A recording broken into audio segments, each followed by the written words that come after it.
everybody, what's up? This is Will Downs from Will Downs Photography. Follow us on Facebook at Will Downs Photo. Here we go.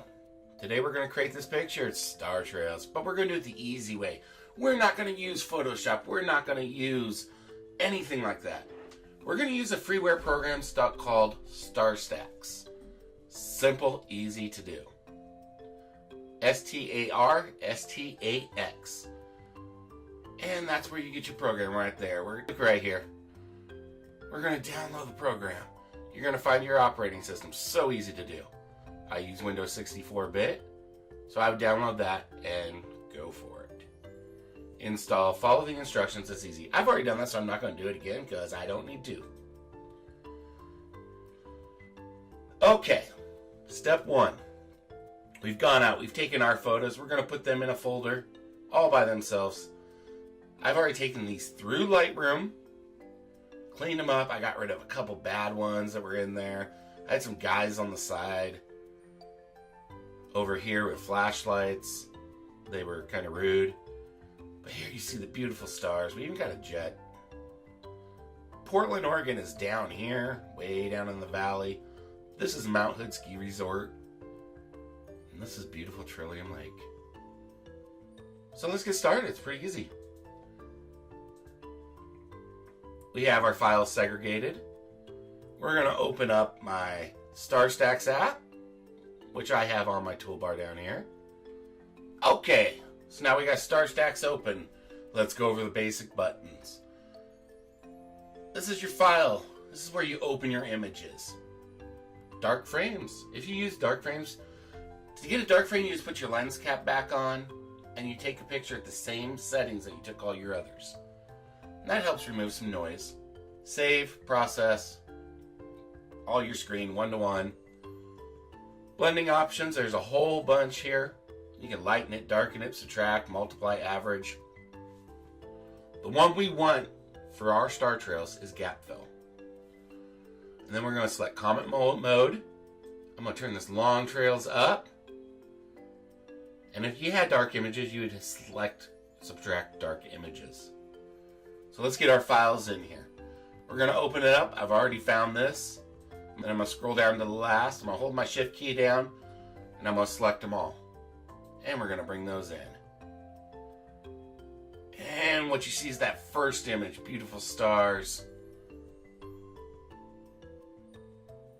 I'm going to scroll down really quick here. We're going to make sure everything is selected. Now, we're going to let the program do all the hard work for us. If you had dark images, this is the button you would hit, and you'd bring in your dark frames.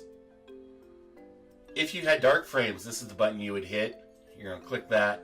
You would select your dark frames, bring them in, and then select subtract dark images. And that's just going to help you reduce some camera noise with long exposure. So I like to watch this go, so I'm going to hit that. I'm going to hit the start processing button that should be over here, but we're not going to complain. And watch the map.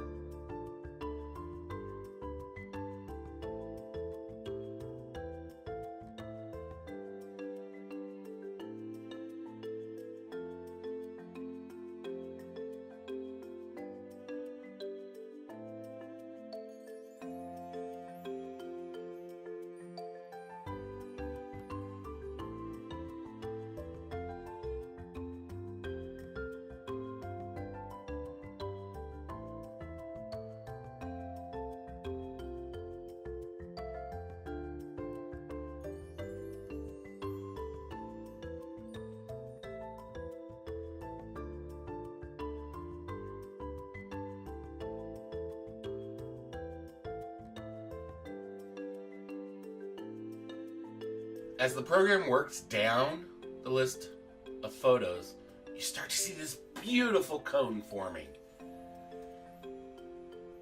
We have Polaris right in here, so this would be north. And as the Earth rotates, the stars are moving in a circular fashion. And all we're doing right now is we're just capturing that. Some little hints why this is going on this.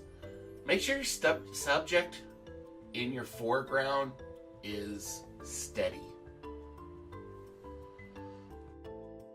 don't want a tree on a windy day because that's just going to show everything. You don't want to use an equatorial mount that moves. Because although your stars will come out crisp, they won't be circling. And you'll notice that coming up here, I had a little wind ripple go over the lake. So right now we got this nice straight lake, and there it is. Little breeze. You can't do nothing about Mother Nature. You just kind of got to accept it and roll with it.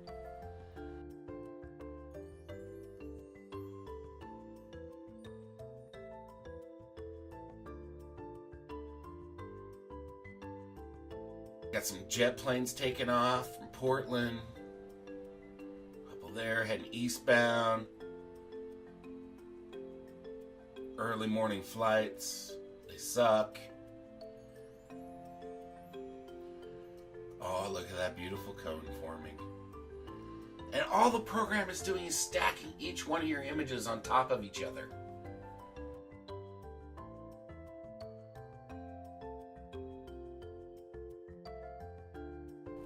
So now we have the photo done. StarStax has taken all our photos. It put them all together like a deck of cards.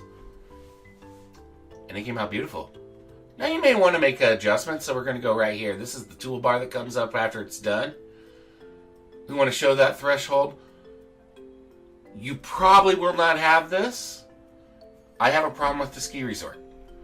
Its reflection off the snow and the lake. Oh, StarStax thinks that's a star. So I need to change my threshold. I'm going to turn that threshold way up. Unfortunately, in this one, I have to go very high. And we're going to go down, and I want to be able to see that ski resort. And let's see if we can go one down from there. What we're looking for is our stars. Up, see, can't have that right there. The green in our stars. And we're going to play with the amount. How much trails do you want it to do? If we look at this one right here, I'll bring this right in the middle.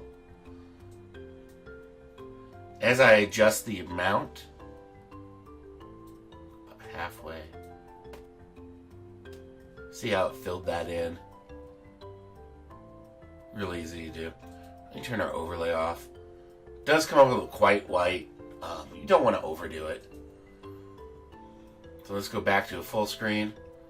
That is our beautiful picture. And now we're going to save. And I'm going to save to my desktop just to make it easier. Star Trails uses the photos that it used to create a file name. That is one long file name. I'm just going to name it Trillium, because that's the lake. Star Trails.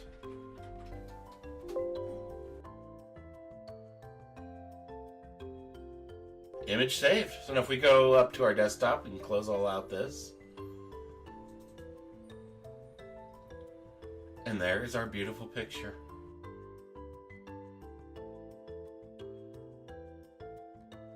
Why don't you hit that subscribe button, follow along, leave me a message in the comments section about what you'd like to see. I got a lot more coming up. We're going to take this art of photography and this art of video making. We're going to mash them all together. Come up with something awesome. Take care. Good luck.